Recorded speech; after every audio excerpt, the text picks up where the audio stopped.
Hi everyone, in front of me I've got a Redmi A1 Plus and let me share with you how to reset camera preferences on this device.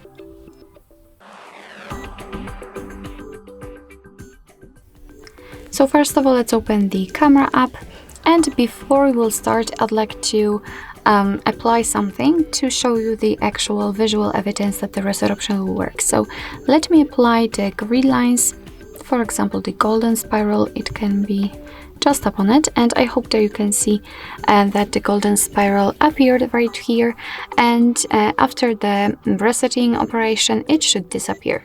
So in order to reset the settings, we have to enter this three bars icon in the right upper corner and enter the settings. Now let's scroll down to the very bottom to find restore default settings and confirm it. And as you can see, the settings right here flashed a little bit, so let's go back and check.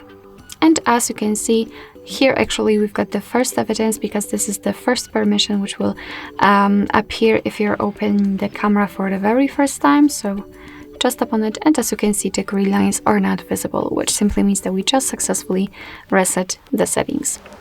So basically that's all. Thank you so much for watching. I hope that this video was helpful, and if it was, please hit the subscribe button and leave the thumbs up.